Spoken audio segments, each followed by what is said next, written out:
Welcome to the 2017 AP English Language and Composition FRQs, beginning with the synthesis essay.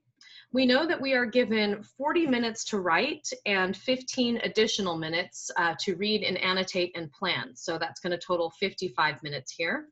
We also know that the first part of the synthesis information is going to give us some context. And then we know the second part is going to give us our task. And when we get to the task, we should have an idea or develop a position before we actually read the sources. That does not mean that you are married to that position and you have to actually use it in writing, but it can help you to have an idea already in the back of your mind of what you think or how you feel, because the sources might actually confirm or provide evidence to support or to contradict your position. So let's go ahead and read through. As the internet age changes what and how people read, there has been considerable debate about the future of public libraries. While some commentators question whether libraries can stay relevant, others see new possibilities for libraries in the changing dynamics of today's society.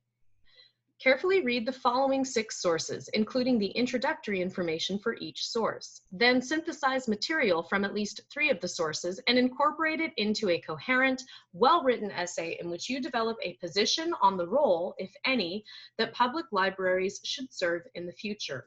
So this part is specifically your task.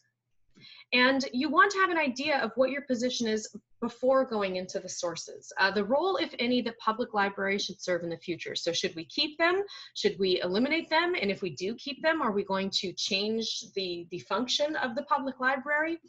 I think for me going in, I'm going to take into consideration the age of technology and the need for a wider community to be served. And I'm going to write public libraries maybe need to become more like resource centers.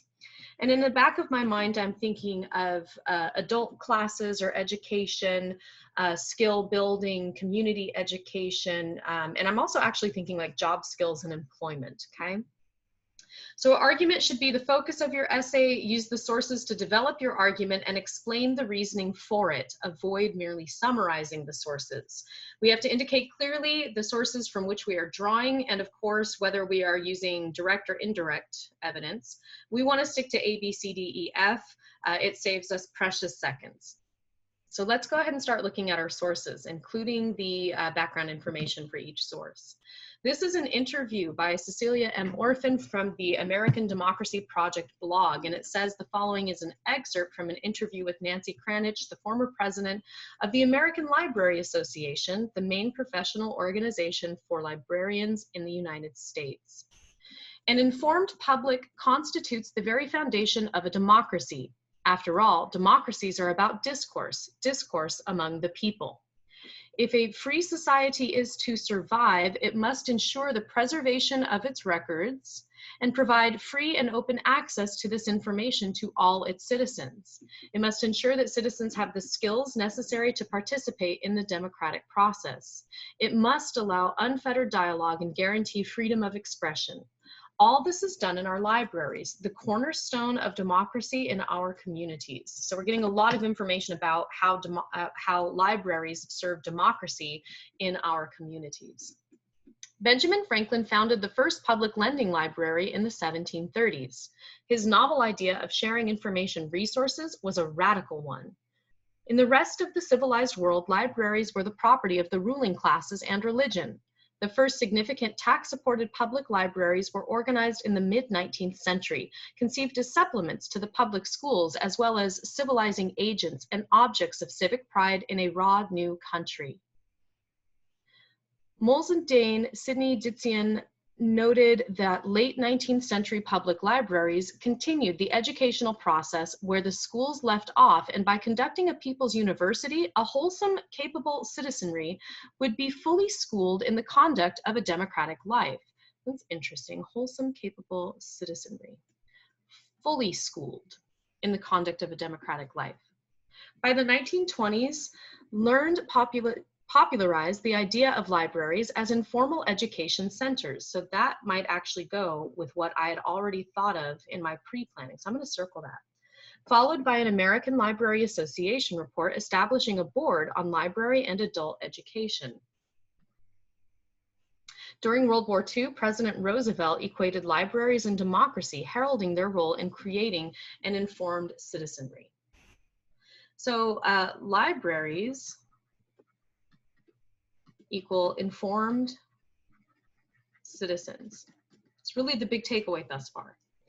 After the war, librarians joined civic groups, politicians, and educators to rejuvenate the democratic spirit in the country. The New York Public Library, describing itself as an institution of education for democratic living, led a nationwide program of discussions about the meaning of the American democratic tradition and actions on issues of local concern. These programs were described by Ruth Rutson, chair of ALA's Adult Education Board, as ideal opportunities for libraries to assume a leadership role in their communities, proclaiming, "Let us all make our libraries active community centers," let's underline that, "for the spread of reliable information on all sides of this vital issue and for the encouragement of free discussion and action." In 1952, ALA joined a national effort to increase voter turnout by distributing election information and organizing discussion groups and other activities in public libraries. So I'm going to circle voter turnout because that's something that I hadn't thought of in the back of my head. And again, that could be information I use when I draft my response. As civic programs evolved in libraries, the group setting offered an experience of democracy as well as a consideration of it. Just as important, libraries define themselves as community spaces where citizens were encouraged to discuss important matters.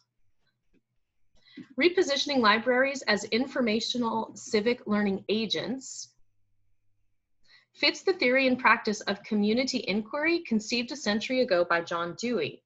Dewey believed that people need the opportunity to share ideas through multiple media in order to understand and solve everyday problems together.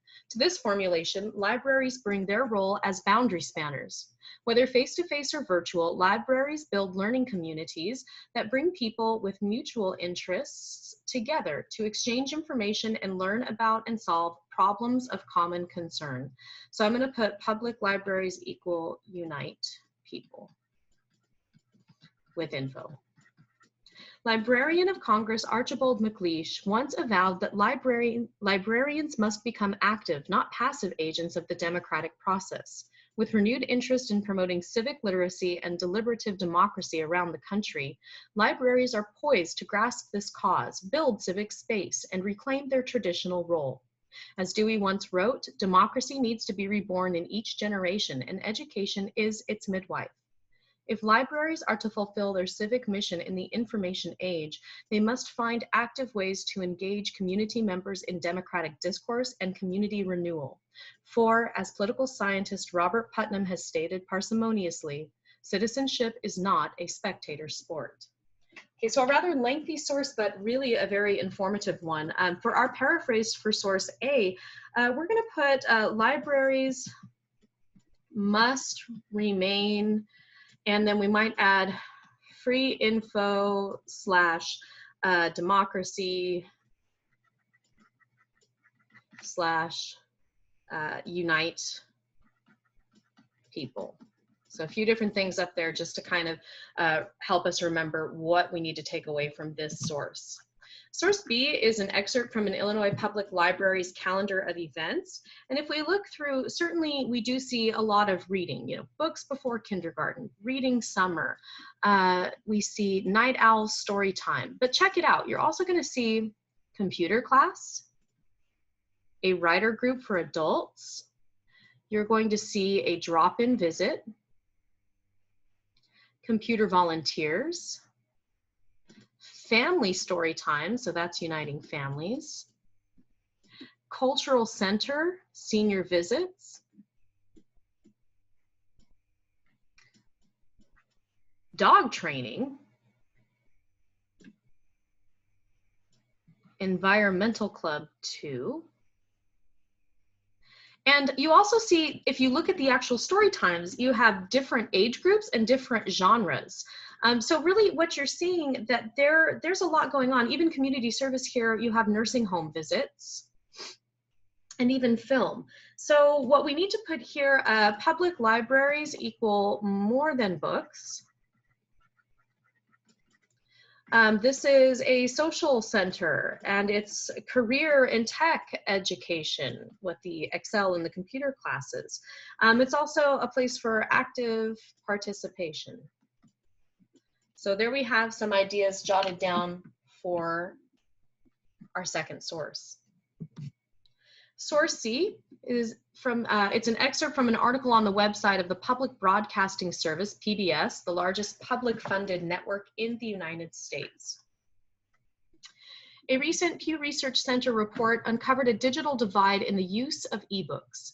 People less likely to use ebooks include Hispanics, those without a high school diploma, the unemployed, rural Americans, and those with household incomes of less than $30,000. Michael Crandall said, without libraries, the division would be even greater, since for many people, they serve as the only access point for digital information and services. Our study of library computer use found that for 22% of library computer users age 14 and older, the library was their only source for access to computers and the internet. This would suggest that similar restricted access would apply to ebooks without libraries in the mix. Jorge Martinez noted that libraries are finding creative ways to meet demand despite budget challenges. In Philadelphia, they are placing equipment and trainers in community organizations to make these valuable services available to their patrons at these sites.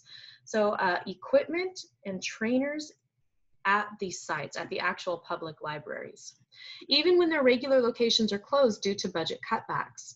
In other places, they have recreated the old bookmobile as mobile digital centers that take training, computers, and internet access to their communities where there are no library buildings.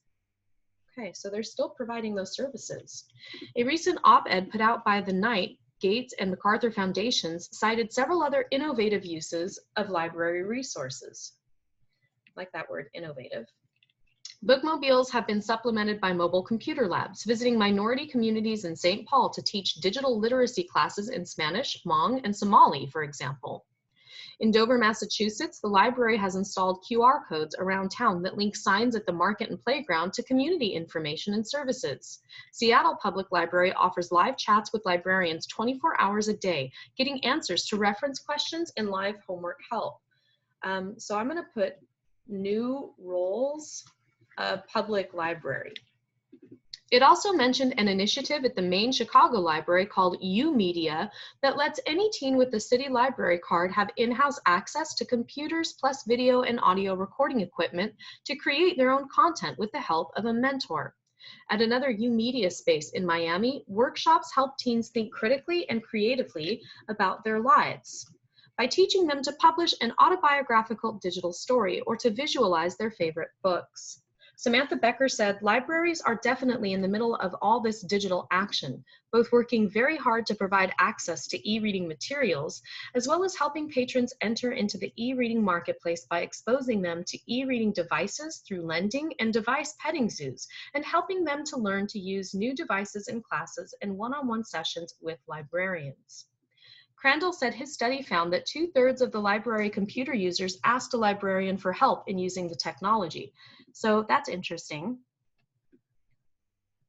because if we're saying that we don't need libraries anymore, well, clearly the majority do. They need help accessing that tech. The ability to use the new technology may seem intuitive to many, he said, but clearly for many others it is not. And having a community resource that is able to help people understand how to use digital technology and information and why they might want to use it to improve the quality of their lives is something that libraries have taken on as a transformation of their traditional mission. Martinez said the Knight Foundation's library funding will focus on innovative projects and leaders that help to show what the library of tomorrow should be. So I like that phrase too. So to paraphrase for source C, we're going to put the public library bridges the monetary gap and the education gap, whatever disparities in the socioeconomic or sociocultural setting that keep certain groups of people that are listed up here from having access to ebooks, which might imply an inability to access digital technology. Okay. Source D, we have a couple of charts that were published in a report by the Pew Charitable Trust, a national research organization. And what we're going to see here we have print books versus ebooks and when we are using which, and we see that when we're sharing or we're with a young child, we seem to be using print books. But when we're on our own, independent, when we have a wide selection traveling, or we just want ease of access, quick access, we're going with ebooks.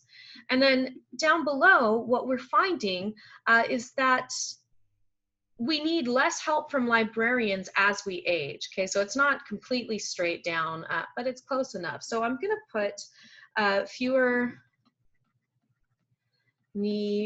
people need library help as they age. So that might be something that we have to consider. A possible argument against keeping public libraries open, or a counter argument that I'm already thinking based on this information in source D, is that if the majority of people who need librarians' help are this age, this is still school age. So the argument there would be they should be teaching this in a high school setting. Source E, this is an excerpt from an article posted on the website of an online publisher of technology industry news. It's hard for me to even remember the last time I was in a library. I was definitely in one this past summer in Europe on a historical tour. But before that, I think it was when I was in college. But even then, 10 years ago, the internet was replacing the need to go to a library. And now with ebooks, I'm guessing the main reason to go to a library on a college campus is simply because it's a quiet place to study. The point is, times have changed, and things continue to change with increasing speed. So where does that leave libraries? Undoubtedly, some of the largest, most prestigious libraries will live on, but the people lurking in them may increasingly look like Gandalf in the bowels of Minas Tirith looking through the skulls of Isildur. Meanwhile, some other spaces currently known as libraries may live on as cultural and/or learning centers. And this is going to be juxtaposed with the historical aspect of older libraries. Others like the notion of using libraries as some sort of newfangled technology demo pits. Tablets over here, 3D printers over here. One article even likened them to Apple stores. All of these prospects for the future of libraries sound nice on paper, figuratively, not literally, of course. But I'm also worried that some of us are kidding ourselves. These theoretical places are not libraries in the way that any of us currently think of libraries. That's the thing. It seems that nearly everyone is actually in agreement that libraries, as we currently know them, are going away. But no one wants to admit it because calling for the end of the libraries seems about as popular as the Dewey Decimal System. It's almost like some people want to interpret anyone talking about the end of libraries as talking about the end of learning, and by extension, the end of civilization. The reality is that learning has evolved. It's now easier than ever to look something up, and the connected world has far better access to basically infinitely more information than can be found in even the largest library, or all of them combined. This is all a good thing, a very good thing, maybe the best thing in the history of our civilization. Yet we retain this romantic notion of libraries as cultural touchstones. Without them, we're worried we'll be lost and everything will fall apart. So we're coming up with all these other ways to try to keep these buildings open. Co-working spaces, media labs, art galleries. We'll see. But it's impossible to see a world where we keep libraries open simply to pretend they still serve a purpose for which they no longer serve. I'm sorry, I have to be the one to write this. I have nothing but fond memories of libraries from my youth. Of course, I also have fond memories of bookstores, and we all know how that has turned out. Okay, so here in source E, we're looking at libraries having changed from their historical purpose. Public libraries have changed from, you could put historical purpose or original intent, whatever paraphrase is going to help you remember the information here. An interesting side note in this source, as I read through, a lot of what I underlined or annotated would be stuff that will help me defend my position. Yeah, okay, so you have tablets, you have 3D printers. They serve as co-working spaces, media labs, art galleries. This is all information that stood out to me as if I'm going to defend, and I'm quite certain that I'm going to defend that libraries should remain just in a new capacity. The final source we have comes from a report by the American Library Association. Libraries persevere through cumulative ongoing funding cuts. Overall, funding for public libraries continues to be suppressed in the 2011-2012 budgets, with 5% more states reporting decreased state funding for public libraries than in 2010-2011. The cumulative impact of cuts to public library funding at the state and local level since 2008-2009 has led public libraries to continuous budget rebalancing and tough choices regarding continuity of services. That's going to be problematic. An online survey of chief officers of state library agencies in November 2011 elicited responses from 49 of 50 states and the District of Columbia. Among the findings, 23 states reported cuts in state funding for public libraries from 2010-11 to 2011-12. For 3 years in a row, more than 40% of participating states have reported decreased public library funding, so that seems important. Only 2 states reported increased funding, but one did so with a caveat. This state had experienced 2 cuts the previous year, followed by legislative action to reset its program to a lower funding level. 7 states and the District of Columbia do not provide state funding. 16 states reported there had been no change in funding from 2010-11 to 2011-2012. Only 9 states anticipated decreased funding for the 2012-2013, 21% of last year's respondents compared with 37% of the previous years. That may be the light at the end of the tunnel or a train coming. And this means that we don't actually know if the cuts are going to continue.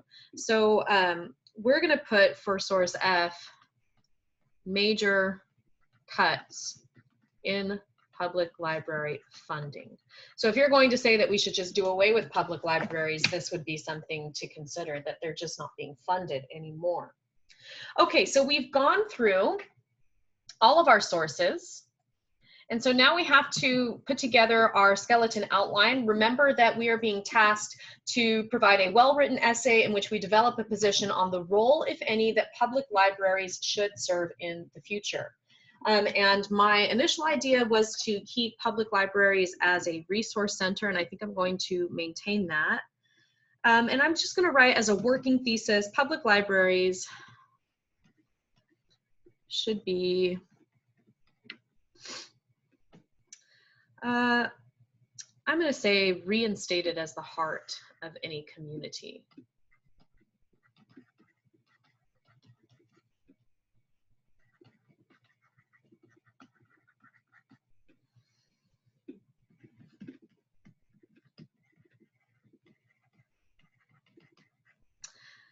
And should evolve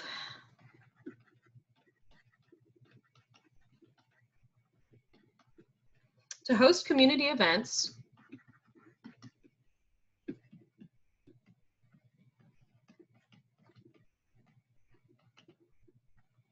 provide various resources to the public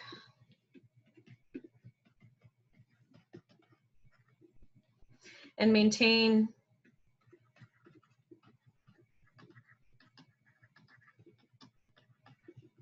free access to books. So here's my working thesis. Obviously, it might get revamped as I write the actual essay, but the idea of it being reinstated as the heart of any community, this kind of gives me an idea of how I'm going to lead in with my introduction. Talk about how it's been a gathering spot, it's been a source of the democratic process and community, et cetera, et cetera. But that with the advent of technology and widespread access to the internet, it's lost that just a little bit. So my body paragraph number 1 is going to be about hosting community events. And some ideas here, I think I'll put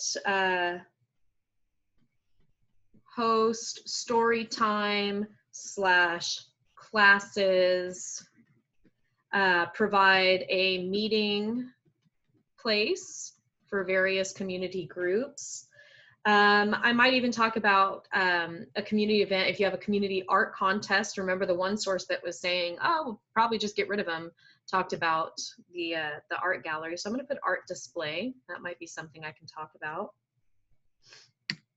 And that could be tied in with like community contests or something like that. So the art display, that was source E. This stuff right here I would get from source B. So I'm really going to talk about community events that can take place at a public library. Okay. If I wanted to embed a counter argument within this body paragraph, I might say that you could host community events anywhere, City Hall, things like that. But to do so at a public library has just this central idea of the value of a library, something like that. Body paragraph number 2 is where we're going to talk about the various resources. And here's where we're going to talk about how we can learn new technology. We might talk about the tech classes, the Microsoft Excel. We might even talk about that parallel to the Apple Store that cropped up, because we have 3D printers and different things available at many libraries. And then we also want to talk about how we could use a library for either language learning or a job resource like skills training. Something like that. This would be important because we could actually tie that into closing wage gap that keeps people distinctly separated from access. So I'll put access gap. And the access gap, wage gap, this comes from source C. Job skills and advancement, there are a few different sources that you could probably pull from for that one. One of them I think that I might look at would be source A there. The Apple Store came from source E. Learning new tech came from source B. So you can see source B, source E, and then we added A and C as some options for that body paragraph. The very last body paragraph, I put maintain free access to books, but you can rephrase this, you can do what you want. My idea here is that we still maintain the core intent. So instead of free access to books, maybe I put information. As you can see, it's really easy to revise as you're jotting down your ideas and planning your response. So I'm going to put read/info. And the ideas here, it's the foundation of democracy, and that came from source A also, this idea to shared information and the access to information. It's all a part of the democratic process, and I'm going to say that that is really important to growing an informed citizenry. And then I might also talk about how libraries are the way to preserve history. What greater cultural artifact, so I'm going to put public library equals cultural artifact, than to preserve things from decades, if not centuries beforehand. And that would be something really cool to do in a public library. The preservation of history is going to come from source C. So just looking over, we have planned a response where we've got B, E, A, and C. So we've got 4 sources. Obviously, you need to use at least 3. I always say to try and use 4. If I wanted to put a counter argument over in this body paragraph with the preservation of history, I might say something along the lines of the same history is already preserved in online archives, so you don't technically need the library as the physical, tangible body of history. But then I might say the experience becomes something almost akin to something holy when you go to a public space and you're able to experience the history that way in person, okay? Could probably even use an analogy there about traveling. All right. Okay, so you have all the information, you've got your skeleton outline, your working thesis, your body paragraphs. It is time to draft your synthesis essay. Remember to use the sources to support your argument. Be specific, be clear, be detailed. Good luck.